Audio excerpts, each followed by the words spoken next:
पहले मैं आपको बता दूं कि इसका पार्ट 1 बेसिकली आ चुका है और मैं यूट्यूब पे डाल भी चुका हूँ, सभी बच्चों को वो मिल भी गया होगा। आज पार्ट 2 पर हम लोग चर्चा करने वाले हैं और ये जो क्वेश्चन पेपर है ये 2021 का है।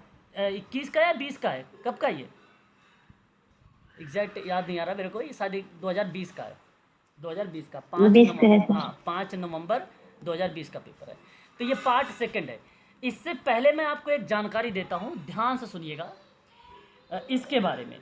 ये एक नोटिफिकेशन है महाराष्ट्र का और आशा करता हूँ कि आप सभी लोगों को ये पता भी होगा।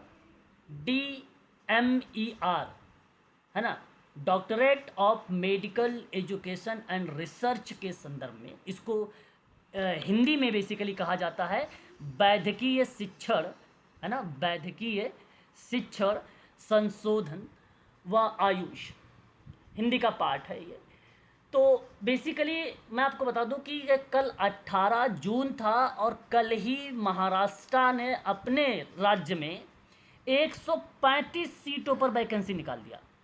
बताइए, 10 20 11 की बात ही छोड़िए, इसने निकाल दिया 135 मेडिकल सोशल वर्कर के लिए। और ये एक तो ये है ही है, गोल्डन चांस एक और है इसमें कि इसमें एक्सपीरियंस नहीं मांगा, है ना, कि आपके पास एक्सपीरियंस वगैरह हो, इस तरह की कोई बात ही नहीं किया इसमें।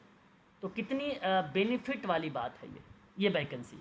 हालांकि इसमें थोड़ा सा ये है दिक्कत कि जब ये पेपर आता है तो 2 लैंग्वेज में आता है।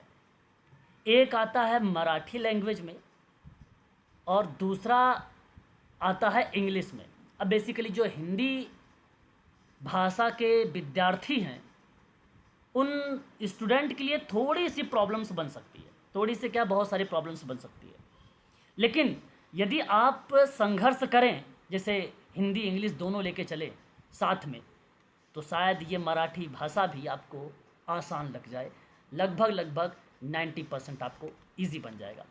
फ़िलहाल मैं आपको एक पेपर एम सेट का निकाल के दिखाऊंगा। एम सेट मतलब महाराष्ट्र का ये स्टेट एलिजिबिलिटी टेस्ट है और वो इंग्लिश और मराठी में ही है। मैं उस पेपर को करवाऊंगा आप लोगों से ही, तो आपको वो थोड़ा सा आसान लगेगा। ये फॉर्म भरने की डेट आज 19 जून है। आज से ही शाम 5 बजे से स्टार्ट हो चुका है और चलेगा 9 जुलाई तक। 9 जुलाई 2025 तक ये फॉर्म भरा जाएगा। सुनिएगा बात को, जो जनरल कैटेगरी से होंगे या अदर स्टेट के जो स्टूडेंट होंगे उनकी फीस 1000 होगी और जो पिछड़े वर्ग से होंगे या ओबीसी से होंगे उनकी फीस होगी 900, यानी 10% का डिस्काउंट, आरक्षण। इसका जो सिलेबस बनाया गया वो कहा कि हम मराठी व्याकरण पूछेंगे और मराठी व्याकरण से 15 प्रश्न आने वाले हैं, यानी एक प्रश्न इस पेपर में 2 नंबर का होगा, तो यानी ये हुआ 30 मार्क्स का। फिर कहा कि हम पूछेंगे इंग्लिश को लेकर, इंग्लिश ग्रामर को लेकर पूछेंगे। इंग्लिश ग्रामर होगा 15 क्वेश्चंस, जो बनेगा 30 मार्क्स का। उसके बाद इसने कहा कि जो है लॉजिकल एप्टीट्यूड पूछेगा, मतलब तार्किक चीज़ें पूछेगा। तार्किक चीज़ों से भी 15 सवाल होंगे, 30 मार्क्स का होगा। और एक आपकी बनेगी यहाँ पे रीजनिंग, है ना, सॉरी जीके, रीजनिंग तो हो गया आपका। उसके बाद बनेगी जीके, जीके से होगा आपका 15 सवाल, यानी 30 मार्क्स का। तो यानी आप देख सकते हो 30 30 60, ठीक है, नंबर का मैं नंबर बता रहा हूँ। और क्वेश्चन की अगर बात करूँ तो 15 15 और ये जीके वाला 15 यानी 30 हो गया। फिर ये आपका हो जाएगा 15 यानी 45, ठीक है। और इसके बाद यहाँ पर अगर हम बात करेंगे 45 में 15 मार्क्स जोड़ेंगे तो यानी 60। तो ये 60 प्रश्न आपके बन रहे हैं बेसिकली जनरल से। ये सभी बच्चों के लिए कॉमन होगा, ठीक है, सभी बच्चों के लिए। परंतु 40 प्रश्न 80 नंबर का, 40 प्रश्न 80 नंबर का जो आने वाला है वो आने वाला है सोशल वर्क का। और सोशल वर्क वही होगा जो मेडिकल सोशल वर्क में एम्स का, केजीएमयू का, उत्तराखंड का, ठीक है, या एसजीपीजीआई का जो सिलेबस है वही सिलेबस यहाँ पर बनाए जाएंगे, ठीक है। तो यदि इसमें हालांकि 100 प्रश्न 200 मार्क्स का है, 1.5 घंटे का समय है। यदि आप इंटरेस्टेड हैं तो 135 वैकेंसी 135 जो है वैकेंसी है, तो आप चाहो तो उसको अप्लाई कर सकते हो। ये आपके ऊपर डिपेंड करता है, ठीक है। तो ये जानकारी मुझे बतानी थी आप लोगों को, तो मैंने बता दिया। अगर आप देख लीजिएगा, मैं आप लोगों को शेयर कर दूंगा ये ग्रुप में, ठीक है। नोटिफिकेशन आप वहाँ से एक बार पढ़ लीजिएगा। अब आते हैं हम लोग प्रश्नों पर। प्रश्न बहुत ही इंपॉर्टेंट है। आगामी परीक्षा 26 जून 2025 मॉर्निंग शिफ्ट में 9 to 12 PM आप सभी का ये पेपर होने वाला है। हर एक प्रश्न के पीछे मैं आप सभी लोगों से तर्क पर बात करूंगा, यानी तथ्यों को आप लोगों को प्रोवाइड कराऊंगा, और मैं आशा करता हूं कि आप सभी लोग उन तथ्यों को नोट भी करेंगे। और सवाल आज का पहला 5 नवंबर 2020 का क्वेश्चन नंबर 14 यानी 14 कहता है कि समूह गतिकी की अवधारणा का श्रेय निम्नलिखित में से किसको है। 4 विकल्प आपके सामने, एक बार अपनी राय आप व्यक्त करें, फिर मैं आपको जवाब देता हूं। Kurt Lewin. कर्ट लेविन, चलिए बिल्कुल। ग्रुप डायनेमिक्स मतलब समूह गतिकी होता है। इसकी अवधारणा का श्रेय अगर किसी को गया है तो वो कर्ट लेविन को गया है। अब देखो, ये समूह गतिकी की आपको मैं एक वाक्य में बताने का प्रयास करूंगा, जरा ध्यान से सुनिएगा। समूह गतिकी बेसिकली होता क्या है। उन्होंने समूह के व्यवहार या उनके बदलते स्वरूप, ग्रुप के अंदर जो बदलता स्वरूप है, उनमें जो शामिल व्यक्ति हैं, क्योंकि ग्रुप में व्यक्ति शामिल होते हैं, और उन्हीं व्यक्तियों को सेवार्थी के नाम से संबोधित भी किया जाता है। और वो सेवार्थी नाम से अगर किसी व्यक्ति ने संबोधित किया है तो उसका नाम है HB ट्रेकर। HB trekker. तो व्यक्तियों के आपसी प्रभाव को समझने के लिए, व्यक्तियों के आपसी प्रभाव को, जैसे हम सभी लोग ग्रुप में हैं, अब हम सभी के जो आपसी प्रभाव हैं, इन आपसी प्रभाव को समझने के लिए हम ग्रुप डायनेमिक शब्द का इस्तेमाल करते हैं। और इसी वजह से कर्ट लेविन को सामाजिक मनोविज्ञान के जनक कहे जाते हैं। सामाजिक मनोविज्ञान के क्या कहलाते हैं? ये जनक कहलाते हैं। तो ये एक फैक्ट है। दूसरी बात, यहाँ अगर मैं आपसे बात करता हूँ तो एक विद्वान का नाम और आ रहा है, विलियम मैकडूगल का नाम। विलियम मैकडूगल एक प्रसिद्ध अंग्रेज मनोवैज्ञानिक थे। इन्होंने विशेष रूप से प्रेरणा मंच, देखो आज हालांकि प्रेरणा का एक सिद्धांत था जो हल ने दिया, अब प्रेरणा का सिद्धांत बना बेसिकली अब्राहम मैस्लो का नाम आया। आवश्यकता का पदानुक्रम का सिद्धांत अब्राहम मैस्लो का नाम आया। परंतु यहाँ जो प्रेरणा शब्द शामिल किया गया उसे हम सभी लोग कह सकते हैं इंस्टेंट थ्योरी और सोशल साइकोलॉजी, सामाजिक मनोविज्ञान के क्षेत्र में योगदान दिया है। क्या दिया है? योगदान दिया है। जनक नहीं है, ना ही सामाजिक या समूह गतिशीलता में या गतिकी में ये कोई रोल अदा किया है, केवल अपना योगदान दिया है।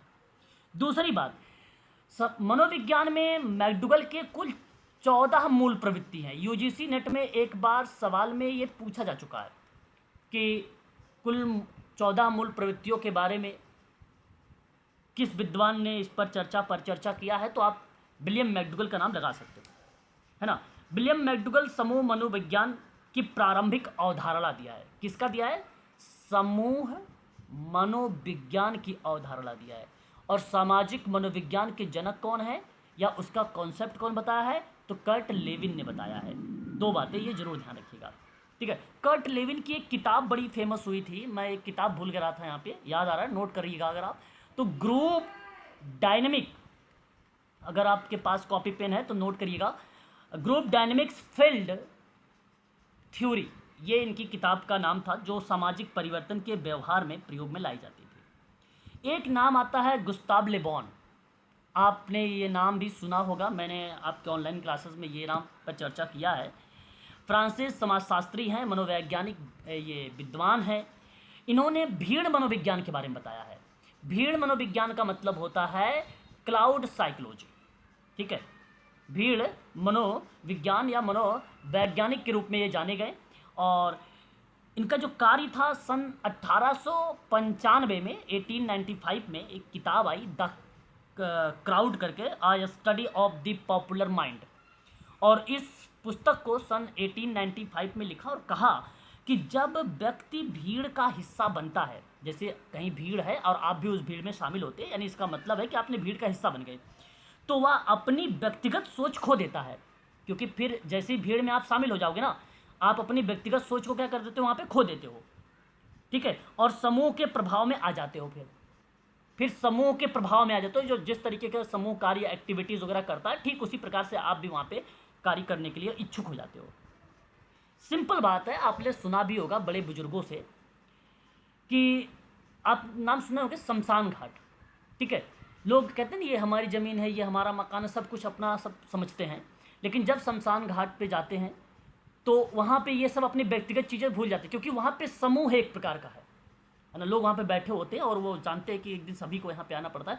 तो ये शब्द, ये जो शब्द मैं बता रहा हूँ आपको, वहाँ व्यक्तिगत सोच फिर परे हो जाती है, ठीक है। अब ये अलग बात है कि कोई व्यक्ति अपने व्यक्तिगत सोच को लेकर बैठा है वहाँ पर, है ना, तो ये चीज़ें बन जाती है, ये अलग पार्ट बन जाता है। तो इन्होंने ये समझाया है कि भीड़ में व्यक्ति की सोच, भावना और व्यवहार बदल जाता है, और समूह व्यवहार की प्रारंभिक समझ जो होती है वो एक महत्वपूर्ण का पार्ट अदा करती है। तो लेबॉन जो है, गुस्ताव इनका पूरा नाम है, इस चीज़ को आप लोग ध्यान रखिएगा, ठीक है। उसके बाद एक नाम आता है विलियम उंट का नाम। विलियम उंट को अक्सर आधुनिक मनोविज्ञान के जनक कहे जाते हैं। अच्छा, अगर आपसे पूछा जाए कि फादर ऑफ सोशल साइकोलॉजी, तो आप कर्ट लेविन का नाम लगा सकते हो।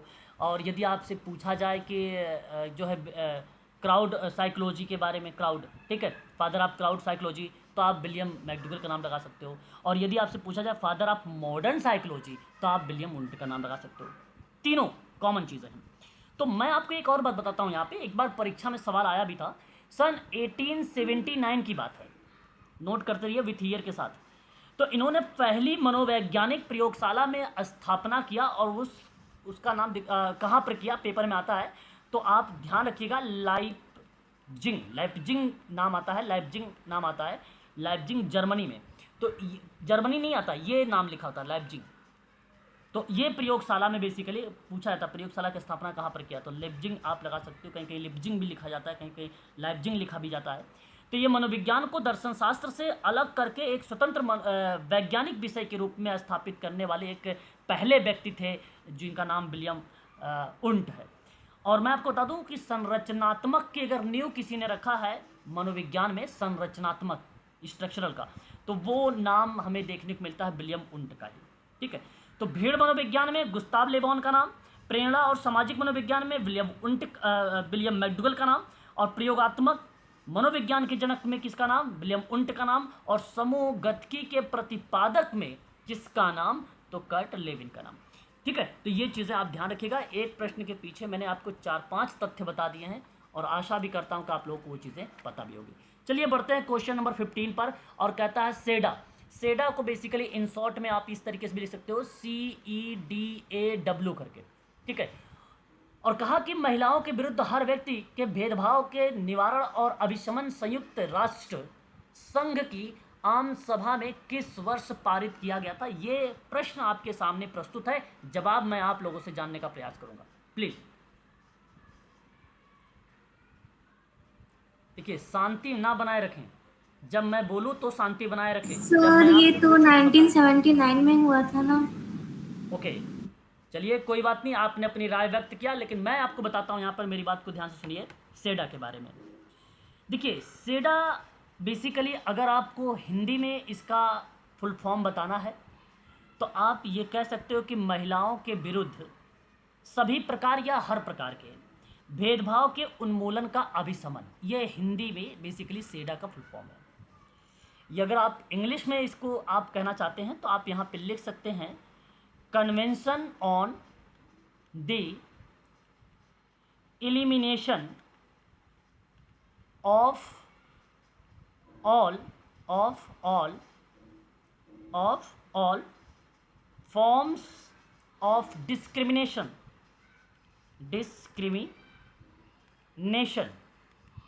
अगेंस्ट वीमन या वुमेन, ये आप लगा सकते हैं सेडा का फुल फॉर्म के रूप में अगर इंग्लिश में आता है तो। बेसिकली यूएन यानी यूएन जनरल असेंबली, संयुक्त राष्ट्र महासभा के द्वारा 18 दिसंबर 1979 को यह पारित किया गया था। सही जवाब तो 1979 ही होगा। अब आपसे ये पारित की बात आई, हो सकता है 26 जून 2025 को मॉर्निंग शिफ्ट में आपको देखने को मिले यही सवाल लागू के रूप में। तो लागू कब हुआ तो आप लोग बताइएगा। 3 सितंबर सन 1981 को लागू हुआ। भारत ने इसे 30 जुलाई सन 1980 को, भारत की बात मैं कर रहा हूँ, इंडिया की बात, भारत ने इसे 30 जुलाई सन 1980 को हस्ताक्षर किया था भारत ने। किस पे? सेडा पे। और 9 जुलाई सन 1993 को इसको अनुमोदित किया गया। अनुमोदित को शुद्ध हिंदी में स्वीकृति का नाम भी दिया जाता है, एक्सेप्टेंस का भी नाम दिया जाता है ना। रेटिफाई भी हम लोग इसको बोल सकते हैं, रेटिफाई। तो इसे अक्सर महिलाओं का अंतर्राष्ट्रीय विधिक बिल ऑफ राइट के नाम से हम लोग संबोधित करते हैं।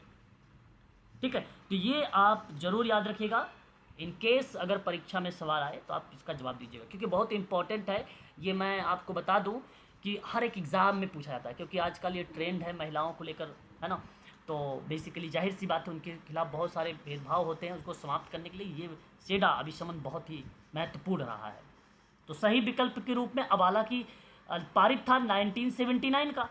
अब इसमें सेडा 1979 कहीं पर है ही नहीं, है ना, कहीं पर भी नहीं है। तो यहाँ इस प्रश्न को एनटीए यूजीसी ने क्या कर दिया था? ड्रॉप कर दिया था। सभी बच्चों को दिया था common number.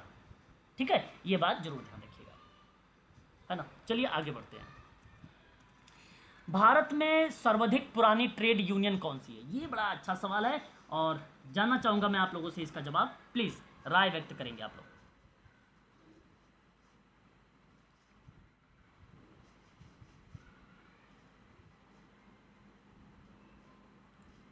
Option first. Option first बता रही हैं।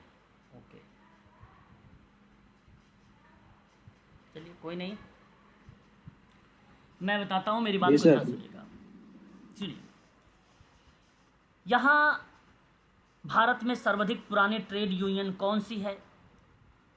तो मैं आप लोगों से पहले एटक की बात करता हूँ। AITUC फुल फॉर्म अगर आप लिखना चाहते हो लिख लीजिए, all India trade union Congress, इसका फुल फॉर्म है। पहली बार लाला लाजपत राय के द्वारा इसे आप कह सकते हैं कि 31 अक्टूबर सन 1920 को इसको स्थापित किया गया था। ठीक है, किसको? एटक को। सबसे पुराना यही है और पहला विकल्प ही आपका यहाँ पे सही जाएगा। सॉरी, समझ में बात आई? बोलिए, समझ में बात आई आपको ये? जी सर। ओके, चलिए बहुत बढ़िया। अच्छा, चलिए एक बात और सुनिए मेरी बात को ध्यान से। उसके बाद एक जवाब यहाँ पे आता है एक और, CITU। देखिए, central of Indian trade union है ये। इसको भारतीय ट्रेड यूनियन का केंद्र कहा जाता है ना, हिंदी में।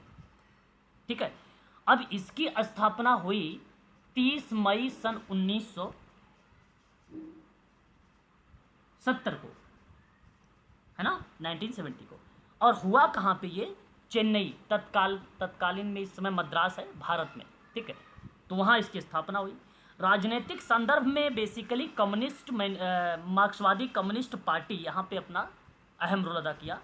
और इसका मोटो C2 का ये था कि मजदूरों के अधिकारों की रक्षा किया जाए और मजदूरी और कार्य की जो शर्त वगैरह है, जो सामाजिक न्याय वगैरह है, उनको बेसिकली सुनिश्चित करके आगे बढ़ाया जाए। ये C2 का पार्ट रहा इसमें।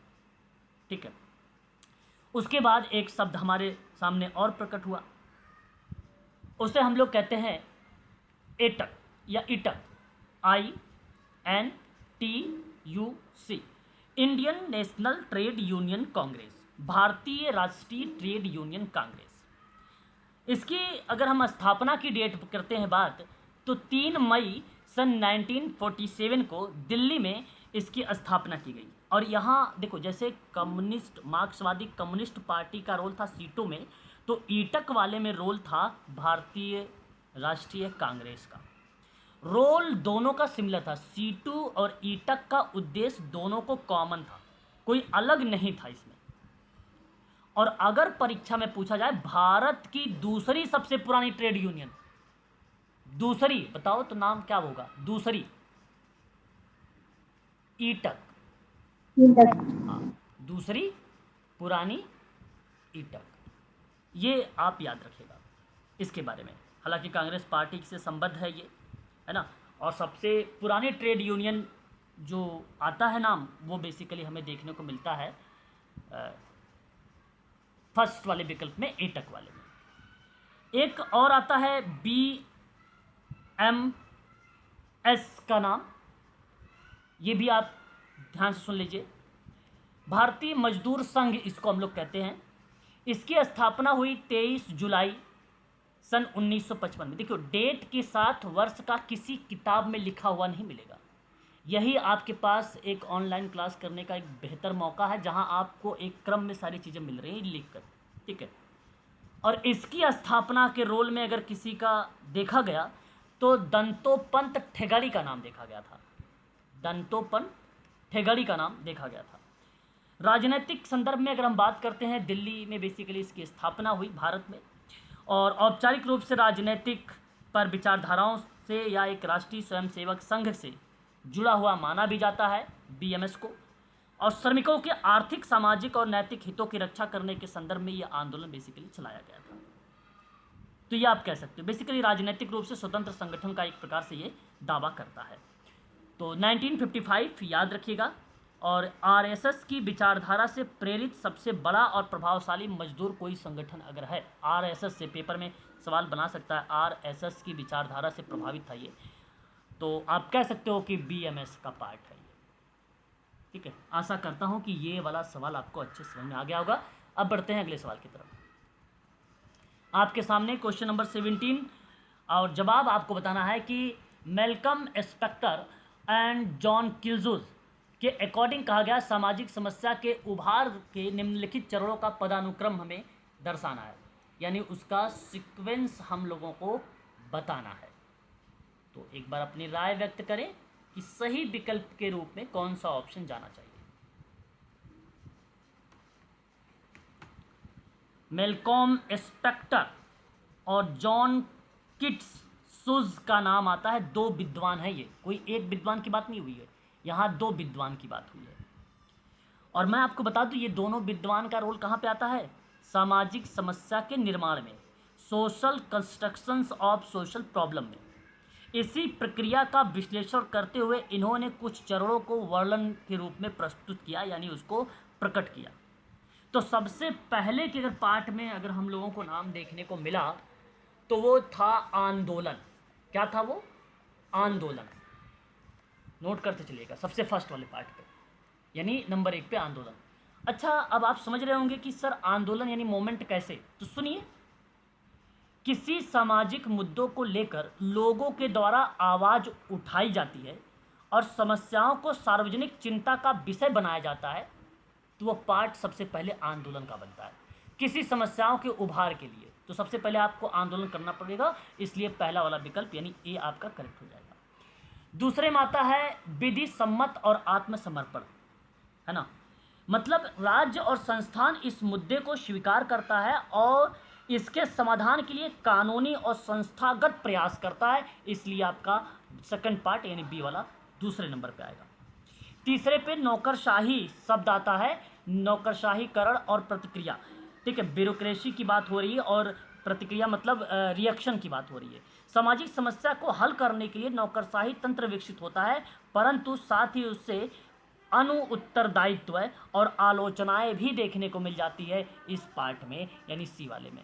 लास्ट में आता है आंदोलन का पुनरुद्भव।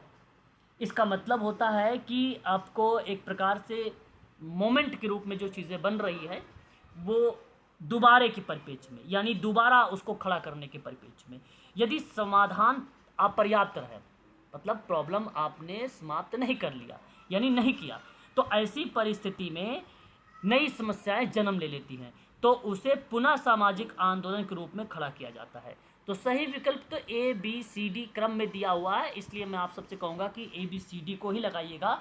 और ये जो है सामाजिक समस्या का जो चरण रहा वो कब आया था, तो आप यहाँ पे सबसे पहली बार लगाइएगा 1977 बार आया, और एडिशन के रूप में इसमें जो है इन्होंने दोबारा जब चीज़ों को प्रकाशित किया यानी दिया, तो वो 31 अगस्त 2000 को इन्होंने दोबारा भी प्रकट किया है।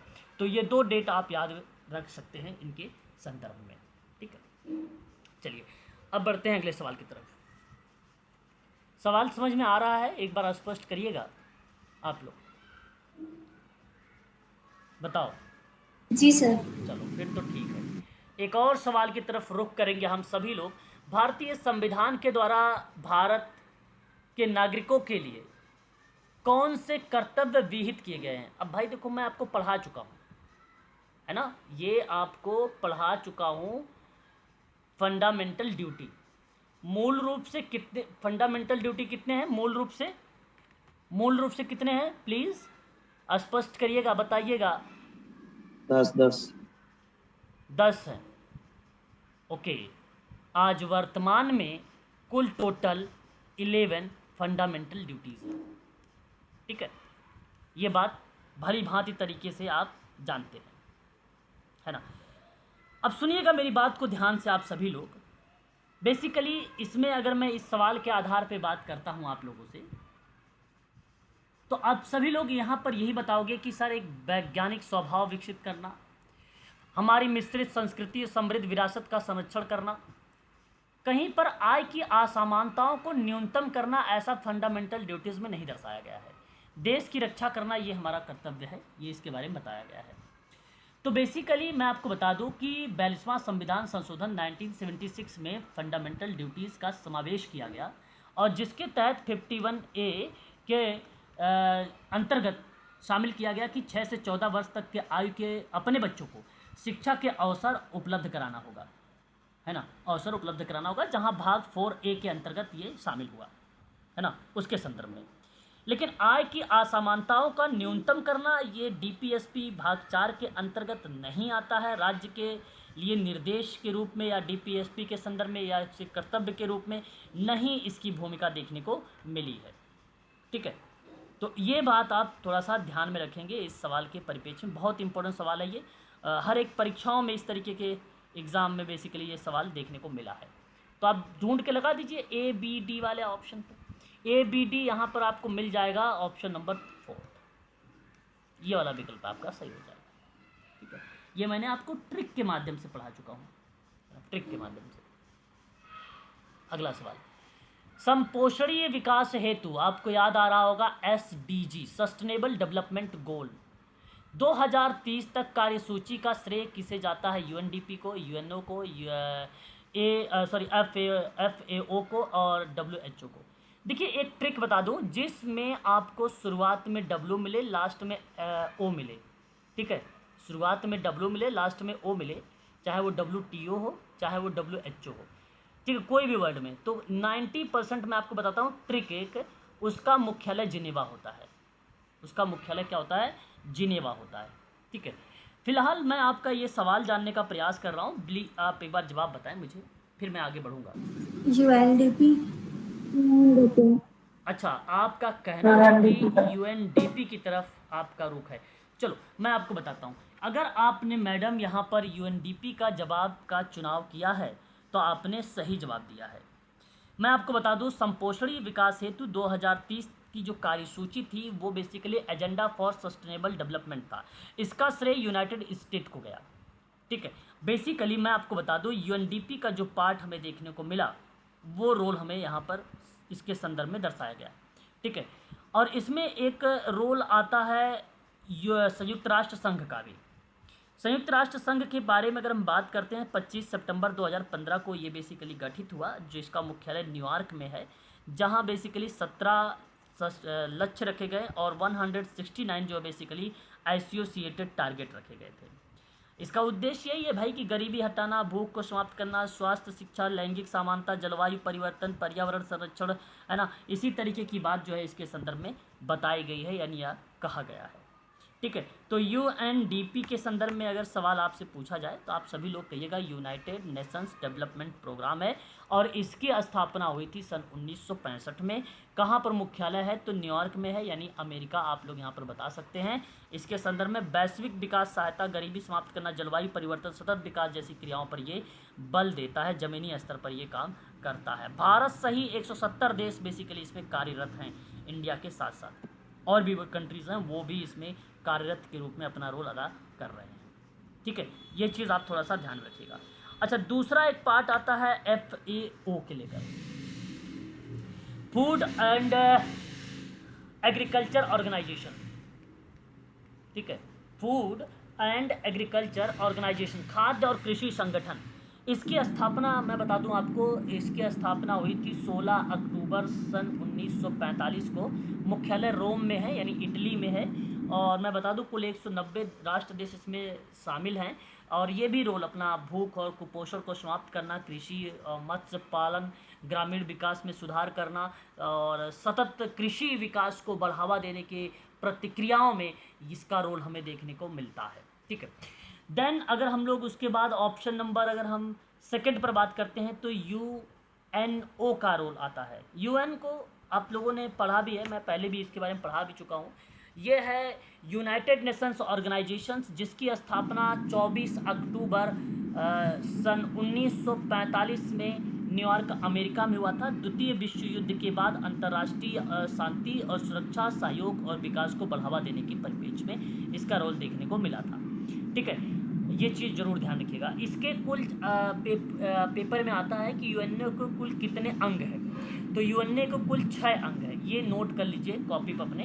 एक है सुरक्षा परिषद अंग, यहाँ पर मैं लिख देता हूँ अंग। एक है सुरक्षा परिषद, ठीक है, पेपर में आता है ये। और दूसरा है इसका सामान्य भाषा, ठीक है। तीसरा है आर्थिक सामाजिक परिषद, आर्थिक और सामाजिक परिषद। चौथा है अंतर्राष्ट्रीय न्यायालय,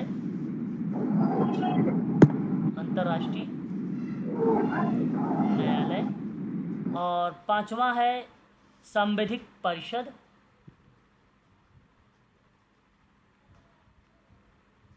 और लास्ट सातवां नहीं, छठा, 6 है ना, अंग तो 6 है, सचिवालय।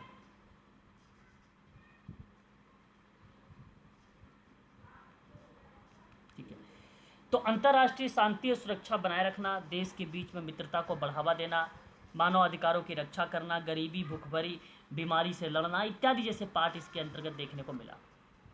ठीक है, अब देखो मैं आपको एक चीज़ बताता हूँ, थोड़ा सा एडिशनल जानकारी।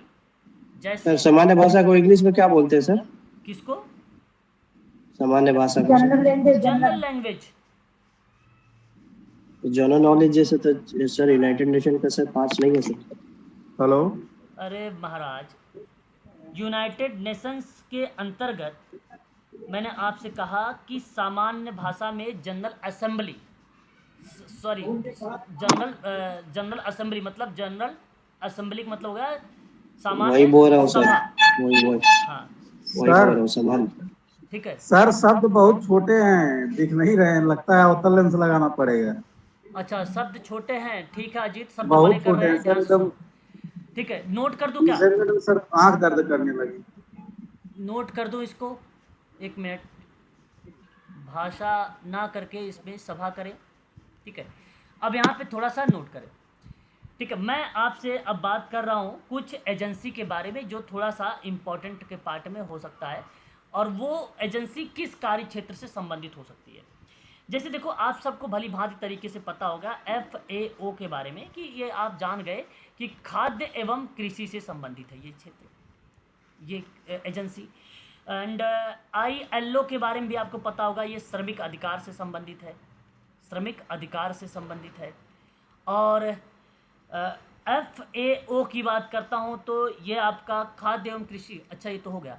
एंड WHO की बात करते हैं, WHO की बात करता हूँ तो ये आता है किसमें, स्वास्थ्य में, हेल्थ में। UNDP की बात करता हूँ तो इस प्रक्रिया में आप लगाएंगे विकास की सहायता में, ठीक है।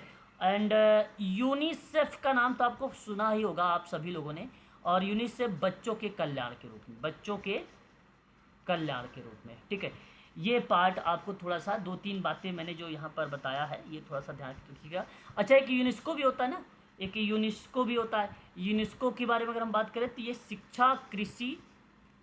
शिक्षा, संस्कृति और विज्ञान पर बेसिकली बेस्ड है।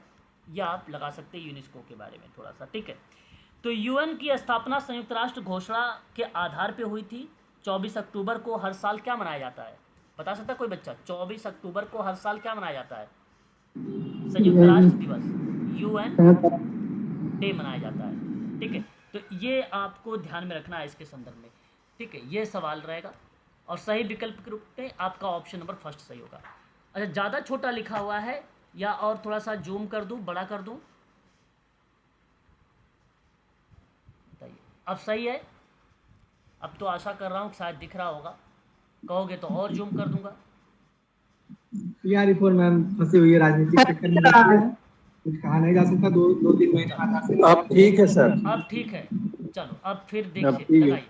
एक तरफ सूची 1 है, जरा- दूसरी तरफ सूची, क्वेश्चन नहीं दिखेंगे सर, फिर इतना ज्यादा हाँ पढ़ा ऑप्शन होगा। नहीं दिखे कोई बात नहीं, ऑप्शन ना दिखे तो और अच्छी बात है, और चीज़ों को हम आसानी से कर लेंगे फिर, है ना।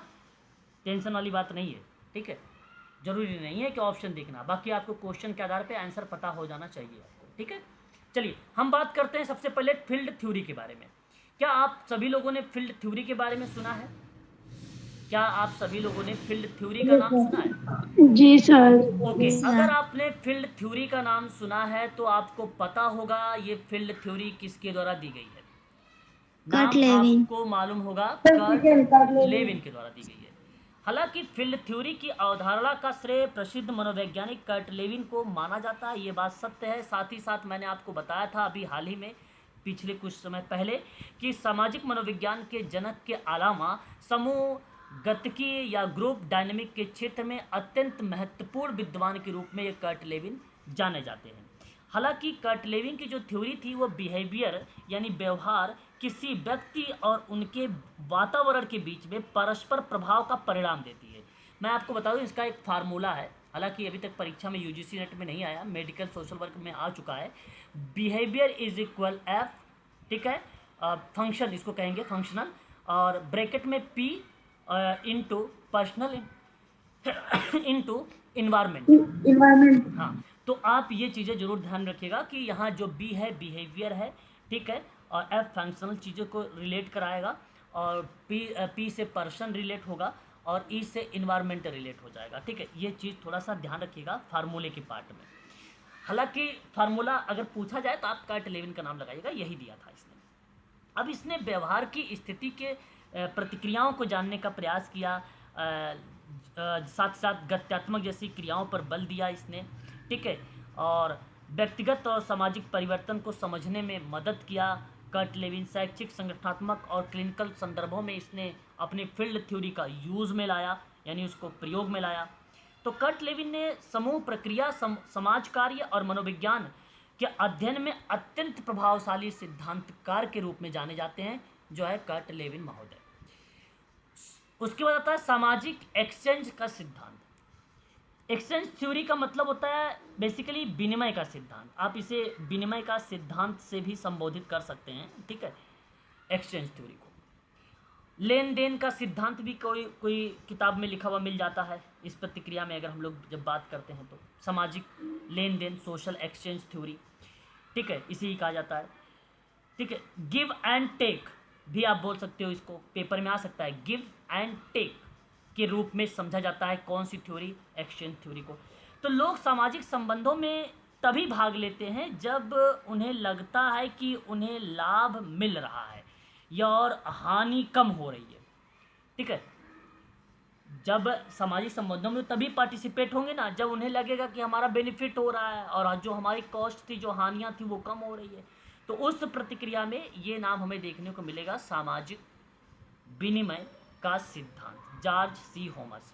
सन 1958 में सामाजिक व्यवहार को आर्थिक लेन देन की तरह देखा था ये, सन 1958 में। नाम जॉर्ज होमस का आएगा तो आप लगा सकते हैं पहले वाले पॉइंट को, ठीक है। ये चीज़ आप थोड़ा सा ज़रूर ध्यान रखिएगा इसमें, है ना। और सामाजिक कार्य के प्रयोग में जैसे काउंसलिंग हो गया, केस वर्क हो गया, सामाजिक संबंधों में पारस्परिक अपेक्षाओं को समझने में, क्लाइंट चिकित्सक संबंध को मजबूत बनाने की प्रक्रिया में जो है सोशल एक्सचेंज थ्योरी काफ़ी ज़्यादा फेमस हुई थी जॉर्ज होमस की। साथ ही साथ पीटर ब्लाउ का भी नाम आता है किसी किसी किताब में, आप ऑब्लिक करके पीटर ब्लाउ भी लिख सकते हो अगर लिखना चाहते हो तो। इन केस जॉर्ज होमस का नाम अगर नहीं आया ना तो ऐसे परिस्थिति में बच्चे कंफ्यूज हो सकते हैं, लेकिन मैं आपको बता रहा हूँ पीटर ब्लाउ का नाम आप लिख सकते हो, सहयोग के रूप में थे लेकिन कभी कभी नाम आ भी सकता है इनका, ठीक है। एंड उसके बाद अगर हम लोग बात करते हैं तो एक आता है हमारे सामने मनोसामाजिक सिद्धांत। अच्छा, मन सामाजिक सिद्धांत किससे संबंधित है? Erik Erikson. एरिक एरिक्सन से। कभी कभी इसे जो है साइको सोशल डेवलपमेंट थ्योरी के नाम से भी जाना जाता है। और एरिक एरिक्सन ने ये सिद्धांत दिया व्यक्तित्व के विकास को लेकर। सन 1950 में बड़ा फेमस इनकी एक किताब आई और उस किताब का नाम था चाइल्डहुड एंड सोसाइटी करके। और उसी किताब में इन्होंने मनुष्य के विकास के जीवन भर, जो मनुष्य का विकास होता है जीवन भर चलता है, वो चीज़ें बताया था, है ना। फ्रॉम जो है इन्फेंसी टू ओल्ड एज। कुल कितनी स्टेजेस इसमें बताया है इन्होंने, तो 8 चरण के बारे में इन्होंने क्या किया है, जिक्र किया है इसके बारे में, ठीक है। तो 8 चरण भी आपको ध्यान में रखना होगा, मैं आपको पहले भी इसके बारे में पढ़ा चुका हूँ, है ना। आगे बात करते हैं कॉन्फ्लिक्ट थ्योरी। लेविस कोजर का नाम आप भलीभांति तरीके से जानते होंगे, लेविस कोजर का नाम, है ना, बोलिए।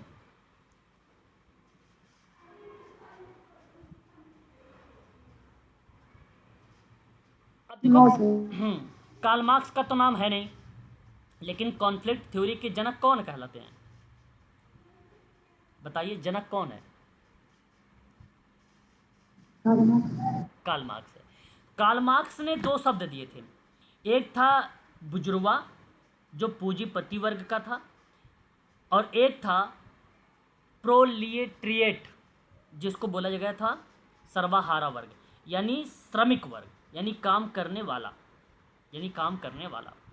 तो उनमें सहयोग के रूप में देखो कई विद्वान का नाम आया, रॉल्फ डॉरेनडॉर्फ का भी नाम आया, सी राइट मिल्स का भी नाम आया, मैक्स वेबर का भी नाम आया, लेविस कोजर का भी नाम आया, है ना, कई विद्वानों का नाम देखने को मिला, ठीक है। तो यहाँ पर आप 4 लगाइएगा। देखिए पहले का 2 कर दीजिए और दूसरे का 1, फिर 3, फिर 4।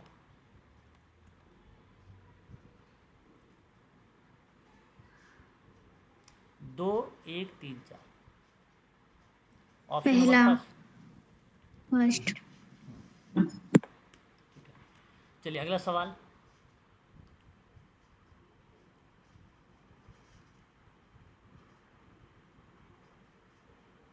अगले सवाल की तरफ रुख कर रहे हैं हम लोग। थोड़ा सा ये छोटा करना पड़ेगा, क्वेश्चन थोड़ा सा लेंदी लिखा हुआ है इसमें, इसलिए छोटा कर रहा हूँ।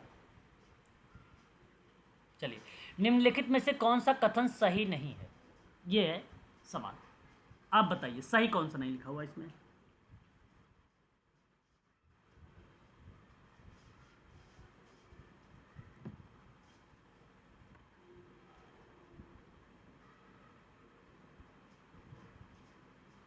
बोलिए। Option 3। Sir option third. Option third कह रहे हो, देख के तो नहीं बोल रहे हो ना आप लोग? नहीं सर। चलो फिर तो सर ठीक है। दिखाई नहीं दे रहा है। क्या दिखाई नहीं दे रहा है? सर ऑप्शन दिखाई नहीं दे रहा तो देखी नहीं सर। अरे ऑप्शन तो यही है, इसमें कूट नहीं है मैडम, है ना, इसमें कूट नहीं है। जी सर, जी सर। इसमें सवाल पूछा क्या गया, इसमें सवाल पूछा गया कि निम्नलिखित में से, है ना, निम्नलिखित में से कौन सा कथन सही नहीं है। चलिए मैं बताता हूँ। गुणात्मक अध्ययन केस अध्ययन द्वारा किया जाता है, ये बात सत्य है, इसमें कोई दो राय नहीं है। परिमाणात्मक अध्ययन सर्वे विधि द्वारा किया जाता है, ये भी बात सत्य है, इसमें कोई भी दो राय नहीं है। ठीक है, अब आपको मैं पहली लाइन के बारे में बता दूं, फिर दूसरी लाइन के बारे में बताता हूँ। देखो, अगर मैं एक एग्जाम्पल लेता हूँ, केस स्टडी। केस स्टडी का एक प्रमुख गुणात्मक शोध विधि है जिसमें गहराई से एक व्यक्ति, समूह और घटना का विश्लेषण किया जाता है, इसलिए ये गुणात्मक अध्ययन है। और दूसरा देखो, सर्वे विधि, सर्वे मेथड। क्वांटिटेटिव, क्वांटिटेटिव का मतलब क्या होता है? परिमाणात्मक। एक होता है गुणात्मक, एक होता है मात्रात्मक। तो ये मात्रात्मक है, ये है क्वांटिटेटिव शोध पद्धति है। तो यहाँ संख्यात्मक आंकड़े एकत्र किए जाते हैं, तो सर्वे विधि में संख्यात्मक आंकड़े आते हैं, इसलिए ये भी आपका सही। प्रश्नावली विधि में साक्षात्कार कराया जाता है, ये गलत है। प्रश्नावली विधि और साक्षात्कार विधि दो अलग अलग विधियां हैं, है कि नहीं? बोलो यस या नो। यस सर जी। अब जो प्रश्नावली विधि होती है, प्रश्नावली विधि में सर उत्तर शब्द फिर छोटे दिख रहे हैं। अरे भाई साहब, वीडियो रिकॉर्डेड देख लेना, है ना। अब अभी इतना बड़ा कैसे कर सकते हैं? इससे बड़ा करूंगा तब जूम हो जाएगा, दिखेगा ही नहीं। सर इनको बोलो अपने फोन में बड़ा कर लेंगे ना। अपने फोन में बड़ा अपने स्क्रीन में जूम कर लें। हाँ, अपने फोन में जूम कर लो।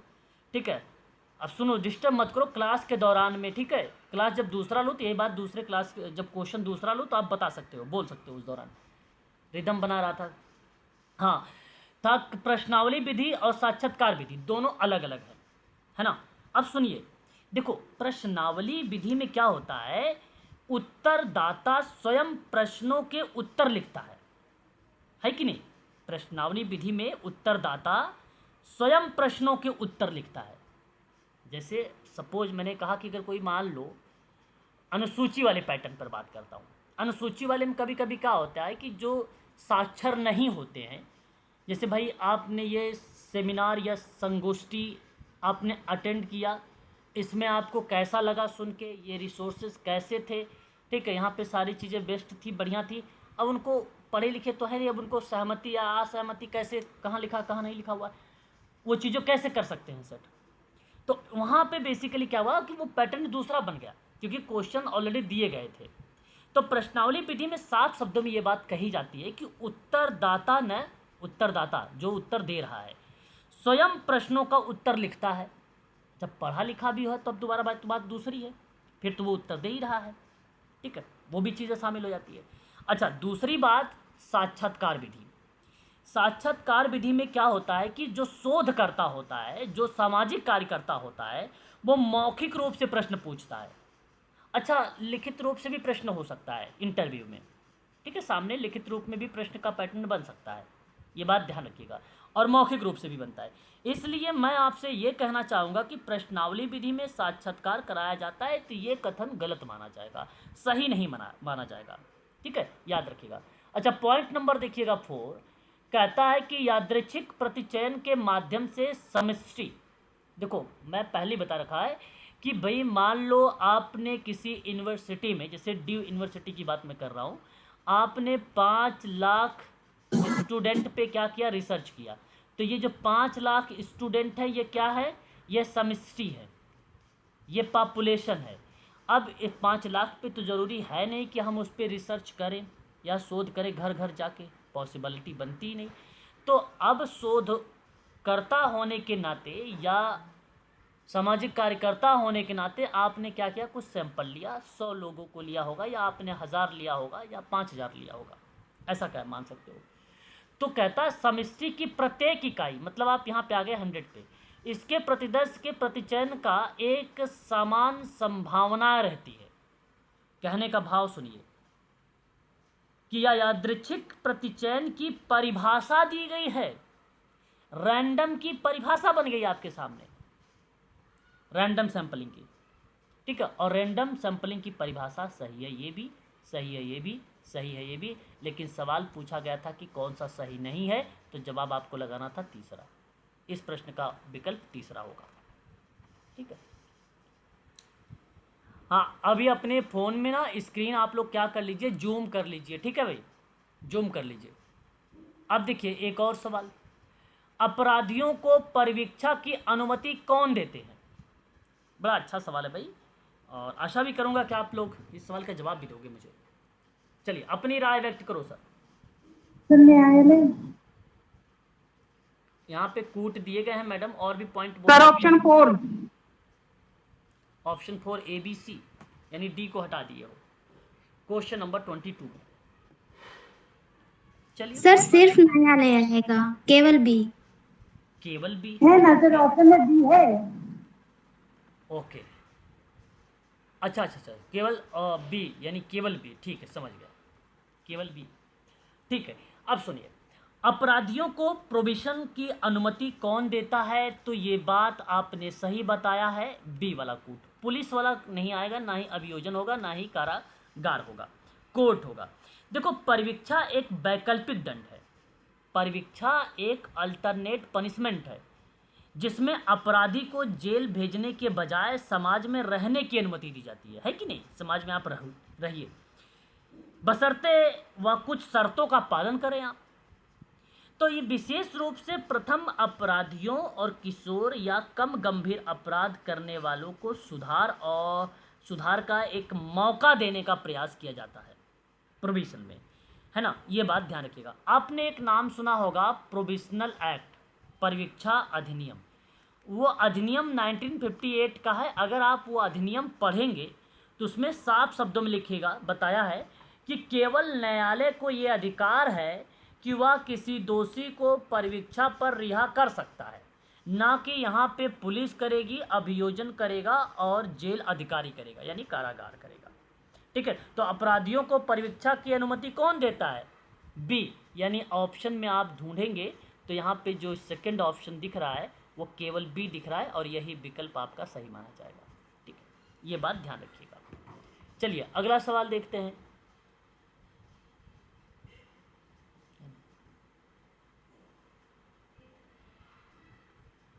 अगला सवाल आपके स्क्रीन पे आ रहा है, क्वेश्चन नंबर 23। व्यक्ति की आवश्यकताओं की पूर्ति हेतु दो स्वाभाविक माध्यमों की व्याख्या किस में की गई है? जवाब बताइए।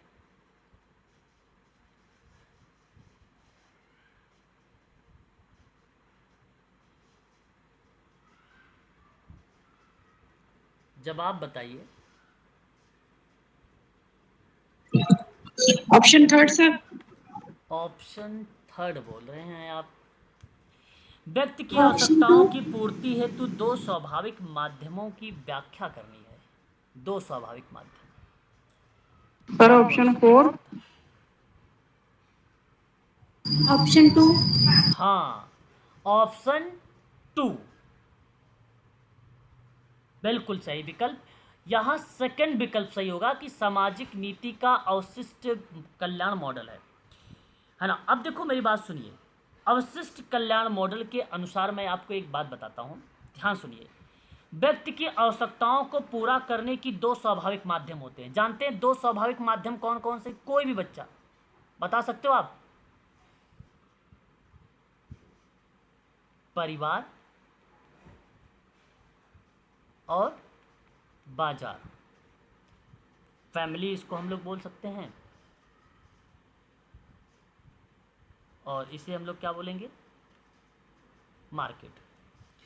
जब ये दोनों माध्यम, परिवार और बाजार, जब ये दोनों माध्यम असफल हो जाते हैं तभी राज्य या सरकार हस्तक्षेप करती है। ये मॉडल मानता है कि सरकार की भूमिका केवल आपातकालीन उपाय के रूप में होनी चाहिए।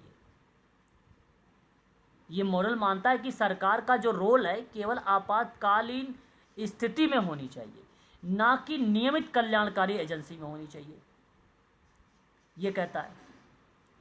तो व्यक्ति की आवश्यकताओं की पूर्ति हेतु दो स्वाभाविक माध्यमों की व्याख्या हुआ है, तो वो केवल अवशिष्ट कल्याण मॉडल में हुआ है। अवशिष्ट कल्याण मॉडल में ही परिवार बाजार का पाठ मिलता है। अब और भी ऑप्शन है, उनकी भी देख लेते हैं थोड़ा सा हम लोग, नाम है ना? ठीक है, जैसे देखिए पहला ऑप्शन क्या कहता है? सामाजिक नीति का औद्योगिक उपलब्धि, पहला वाला।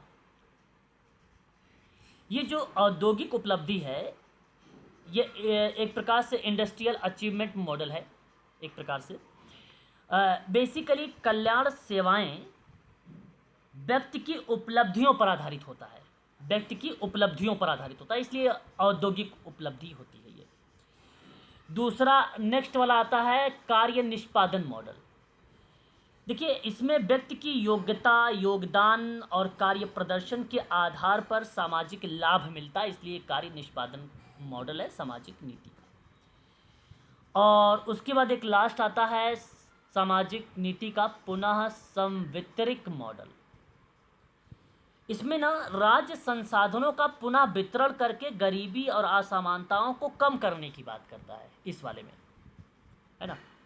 तो मैं आप सभी लोगों से यही कहना चाह रहा हूँ कि इस प्रश्न के आधार पर, ठीक है, इस प्रश्न के आधार पे सही विकल्प के रूप में अगर कोई नाम आता है तो वो आता है ऑप्शन नंबर 2, ठीक है, याद रखिएगा। और सामाजिक नीति के प्रमुख मॉडल हैं, परीक्षा में खूब आते हैं। एक तो सबसे पहला आ गया आपका अवशिष्ट, पहला आ गया अवशिष्ट मॉडल। व्यक्ति की आवश्यकताओं की पूर्ति करने की दो स्वाभाविक होते हैं स्रोत, एक होता है परिवार, दूसरा होता है बाजार, ये आपको पता हो गया। दूसरा होता है औद्योगिक उपलब्धि मॉडल, और औद्योगिक उपलब्धि मॉडल में योग्यता, प्रयास, कार्य देखा जाता है, उन लोगों को सेवा देना जिन्होंने उसे कमाया है, योग्यता आधारित विवरण वगैरह शामिल इसमें होता है। और एक इसी के अंतर्गत अगर हम बात करते हैं तो आता है संस्थागत पुनः संवितरिक या संवितरिक मॉडल। तो इसका मतलब होता है कि कल्याण एक सार्वजनिक जिम्मेदारी है, ना कि केवल आपदा के लिए, है ना। तो ये मॉडल सभी नागरिकों के लिए समान अधिकार और संसाधनों के पुनः वितरण को इम्पोर्टेंस देता है, सामाजिक न्याय और समानता को प्राथमिकता देता है ये मॉडल, ठीक है। एक होता है समावेशी मॉडल, और समावेशी मॉडल जो होता है वो सुरक्षा तक सीमित ना होकर विकास के साधन तक होता है, आर्थिक सामाजिक समानता का निर्माण करता है ये। और भारत की 5 ईयर प्लान ग्रामीण विकास कार्यक्रम को बेसिकली ये संबोधित भी करता है, ठीक है। तो बताओ अच्छा, मुख्य आधार, मैं आपसे सवाल करूंगा, योग्यता और उपलब्धि पर आधारित कौन सा मॉडल है? वो योग्यता और उपलब्धि पर आधारित कौन सा मॉडल है? बोलो। Industrial achievement performance model. हाँ, यानी पहला औद्योगिक उपलब्धि का मॉडल। अगर आपसे पूछता है सार्वभौमिक अधिकार कौन से मॉडल पर आधारित है, सार्वभौमिक, तो आप कहेंगे पुनः संवितरिक या संवितरक, पुनः, ठीक है, ये सार्वभौमिक पर है ना, सार्वभौमिक अधिकार पर है ये, ठीक है। और विकास और सशक्तिकरण पूछेगा तो क्या बताओगे? कार्य निष्पादन। कार्य निष्पादन। और परिवार और बाजार पूछेगा तो क्या बताओगे? अवशिष्ट कल्याण। बिल्कुल, ठीक है, ये आपको ध्यान में रखना है, ठीक है। चलिए अगला सवाल। WS गोसेट ने विकसित किया था, हाँ भाई, क्या किया था बताओ जरा।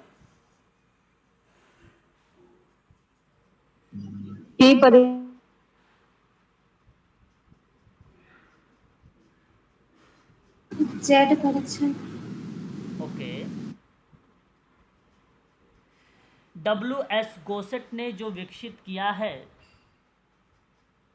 वो होगा टी टेस्ट। पहला विकल्प सही हो रहा है। और टी टेस्ट का दूसरा नाम कोई बताना चाहेगा मुझे? Student test.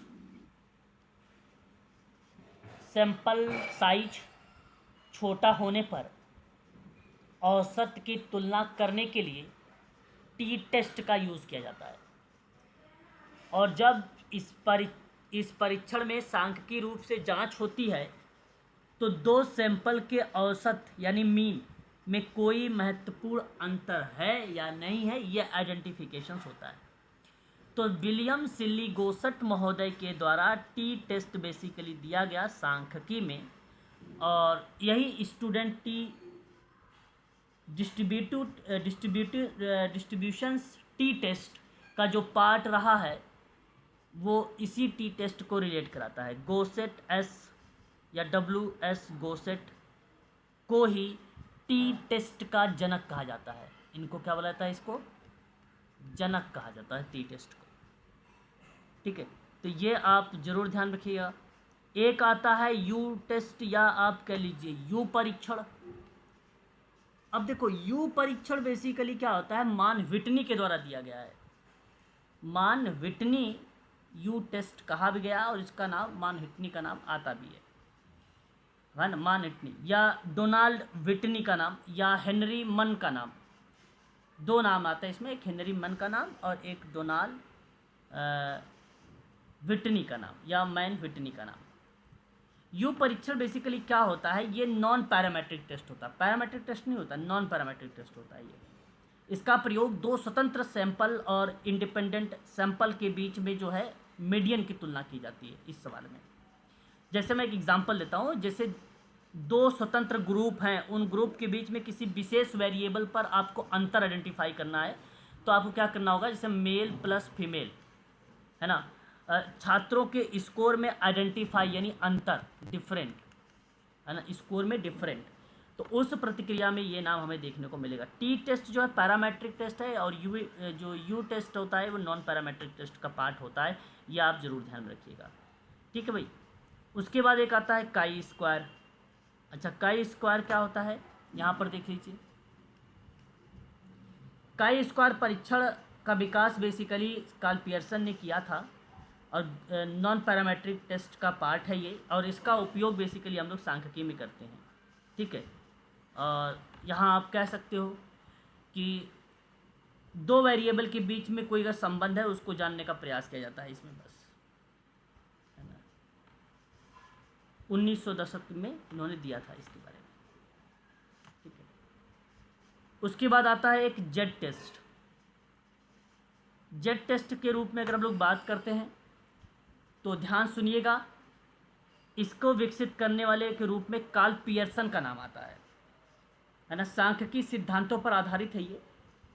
ठीक है, जो स्टैंडर्ड डिविएशन, जैसे मैंने कहा कि जब सैंपल का आकार बड़ा हो है ना और जनसंख्या का मानक विचलन ज्ञात हो, ठीक है, तो ऐसी परिस्थिति में लगाया जाता है जो है जेड टेस्ट। जेड टेस्ट है ना, याद रखिएगा। ठीक है भाई, जेड टेस्ट हुई।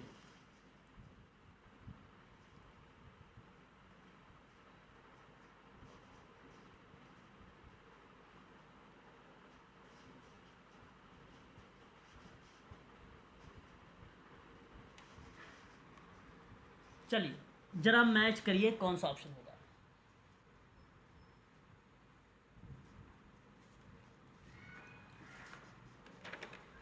बोलिए।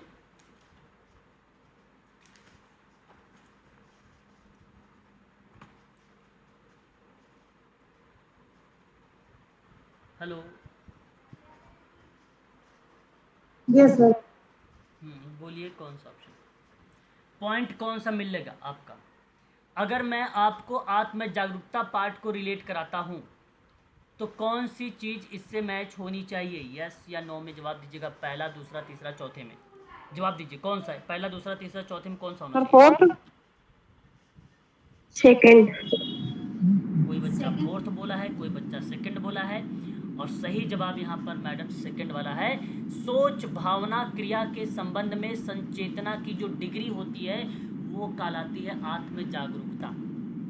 साधारण शब्दों में आप जानते हो सेल्फ अवेयरनेस, मतलब स्वयं को जानना होता है ना, स्वयं को जानना, यही तो होता है सेल्फ जागरूकता। समझना, अपने विचार, भावना, व्यवहार, मूल्य को पहचान पाना, वही होता है। मैं कौन हूँ, मेरे मूल्य, विश्वास, इच्छा क्या है, ये स्वयं के आइडेंटिफाई कराता है।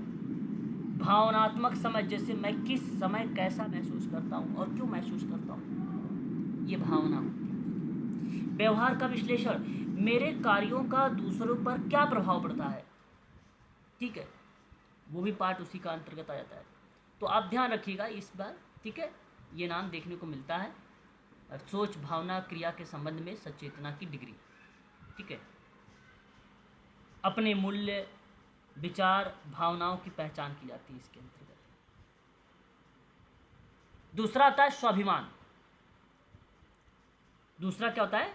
स्वाभिमान। स्वाभिमान किस चीज को रिलेट कराएगा? फर्स्ट को जो समाज फर्स्ट को, जो कि सामाजिक तुलना के प्रतिबिंब पर आधारित स्वयं मूल्यांकन ही कहलाता है स्वाभिमान। स्वयं के प्रति सकारात्मक दृष्टिकोण रखना और अपने मूल्य योग्यता और क्षमता में विश्वास रखना ही स्वाभिमान कहलाता है ना। स्वाभिमान भी कई टाइप का होता है। High self esteem, low self esteem, स्थिर और अस्थिर का भी पाठ में देखने को मिलता है इसमें, है ना।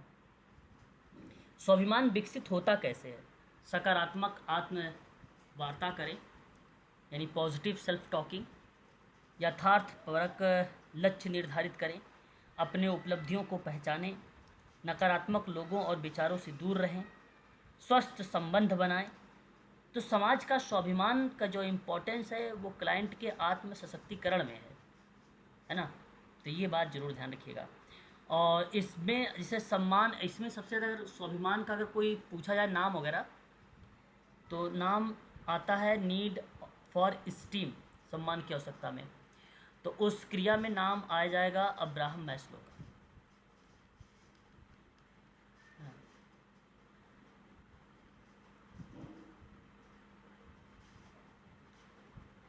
अब आता है आत्मसम्मान। आत्मसम्मान रिलेट कराएगा नैतिक आधारभूत मानकों द्वारा श्रेणीबद्ध व्यवहार क्रियाओं और मूल्यांकन हेतु स्वधारणा। मतलब आत्मसम्मान का अर्थ बताता हूँ, ध्यान सुनो। अपने मूल्य, अधिकार और अस्तित्व के प्रति सम्मान और गरिमा का जो अनुभव होता है वही कहलाता है आत्मसम्मान। बस सिंपल बात है ना। स्वयं की गरिमा और नैतिकता के प्रति सम्मान, वही आत्मसम्मान है। नैतिक मूल्यों पर अडिग रहना, स्वयं को नीचा दिखाने से इनकार करना, अपनी गरिमा बनाए रखना, है ना, अन्याय का विरोध करना, ठीक है, अवसरों और अधिकारों के लिए खड़ा होना, आत्मसम्मान है ये सारी बातें। आत्मविश्वास क्या होता है? स्वयं की धारणा और संबंध पर आंतरिक रूप से संगत भावनाएं होती है, वो आत्मविश्वास होता है। तो पहले का गया है 2, दूसरे का 1, तीसरे का 3, चौथे का 4। तो 2, 1, 3, 4 विकल्प में ढूंढिए। 2, 1, 3, 4, ऑप्शन नंबर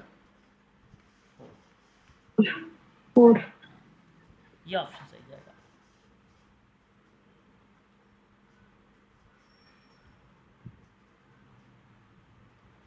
चलिए एक और देखिए क्वेश्चन, और उसके बाद ना आप लोगों का चलेगा दूसरी क्लास। देखिए बेसिकली समाजकारी में निम्नलिखित अवधारणाओं के उनके उदय के क्रमानुसार लगाया गया है। यूजीसी नेट ने इस प्रश्न को ड्रॉप किया था, मतलब यूजीसी नेट ने इस प्रश्न को क्या कर दिया था? ड्रॉप कर दिया था। गलत तरीके से ये चीज़ें दर्शाई गई हैं। जिसे देखो मनोविश्लेषण की प्रक्रिया में या समाज कार्य की अवधारणाओं के संदर्भ में जब नाम आता है तो एक रेडिकल सोशल वर्क आता है, सामाजिक निदान आता है, एकीकृत उपागम आता है, पारिस्थितिकी उपागम आता है। तीनों अलग अलग पाठ के रूप में आए। देखिए फिर भी मैं आपको एक चीज़ बताने का प्रयास करूँगा, थोड़ा ध्यान से सुनिएगा। रेडिकल सोशल वर्क जो है 1960 और 70 में आया था। ये जानते हो क्या था? पूंजीवादी शोषण और असमानता और सामाजिक अन्याय के विरोध में उभरा और राजनीतिक और संरचनात्मक परिवर्तन पर जो है केंद्रित दृष्टिकोण के रूप में हमारे सामने प्रस्तुत हुआ था रेडिकल सोशल वर्क। ये आपने नाम पढ़ा है माइक का नाम, माइक, और एक के नाम रॉबर्ट माइक, और एक नाम था ब्रेक का। मैंने भी हाल ही में पढ़ाया है रेडिकल सोशल वर्क में, और आपको वहाँ पे नोट भी करवाया है। तो वो चीज़ ध्यान रखिएगा, इसके जनक कहे जाते हैं रेडिकल सोशल वर्क के, ठीक है। उसके बाद आता है सोशल डायग्नोसिस। 1917 में ये आई थी किताब, सोशल डायग्नोसिस, मैरी रिचमंड की, जो व्यक्तिगत समाजकारी का प्रारंभिक और वैज्ञानिक आधार बन गया था, ठीक है।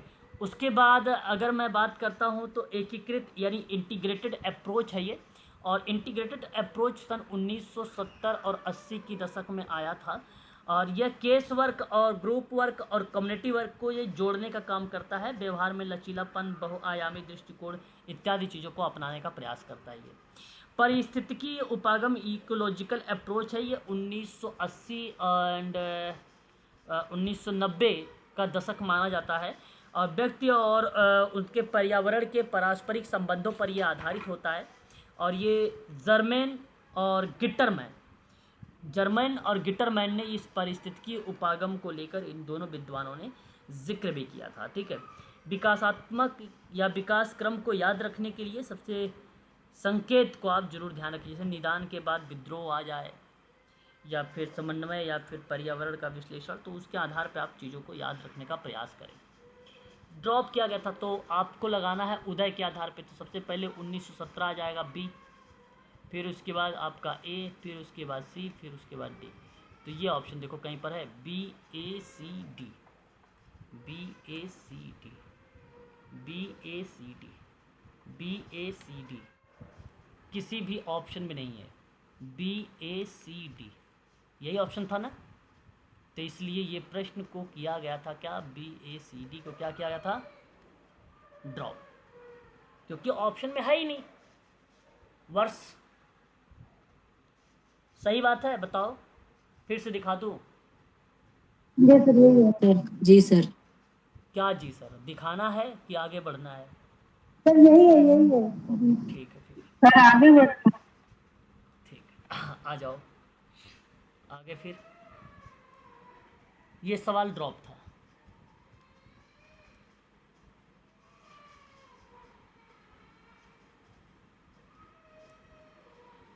गैर सरकारी संगठन कौन बनाता है? जानते हैं, एनजीओ, नॉन गवर्नमेंट ऑर्गेनाइजेशन, है ना। चलिए जरा अपनी राय व्यक्त करो, कौन बनाता है एनजीओ?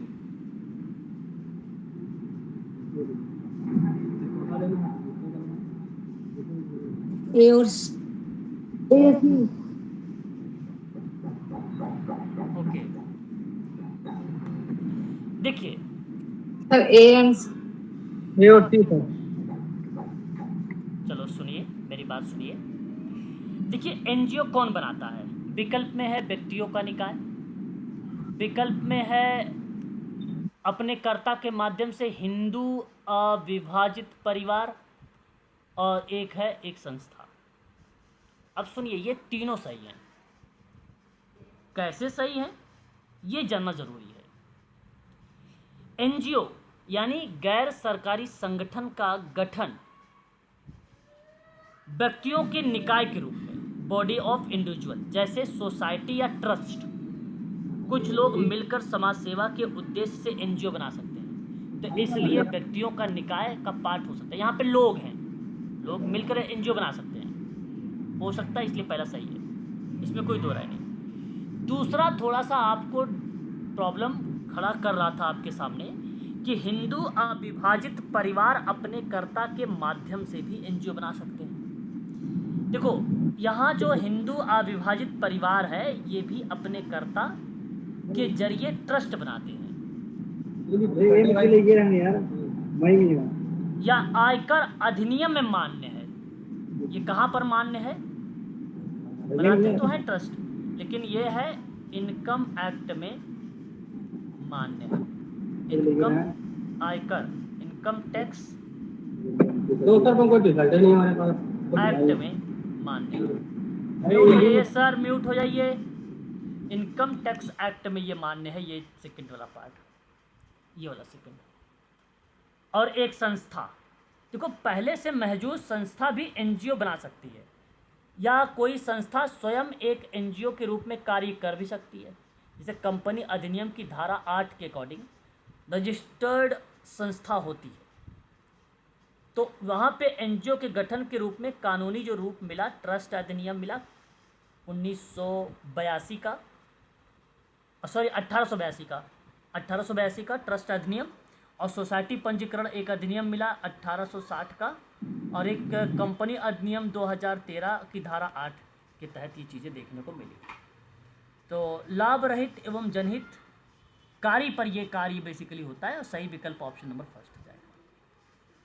ठीक है, तो आज के लिए इतना ही रखिए आप सभी लोग। अभी टाइम जो हो रहा है वो 7 हो रहा है, 7:05 पर। ठीक है, मैं आपकी दूसरी क्लास, आपका महत्वपूर्ण तथ्य यूजीसी नेट से संबंध में चीज़ों को करवाऊंगा 7:05 पर, इसी लिंक पर। आप सभी लोग बने रहिएगा, कहीं जाइएगा मत, पानी वगैरह जो भी है उसे खा पी लीजिए, और फिर हम लोग आते हैं 7:05 पे, इसी पे चर्चा करेंगे। ठीक है।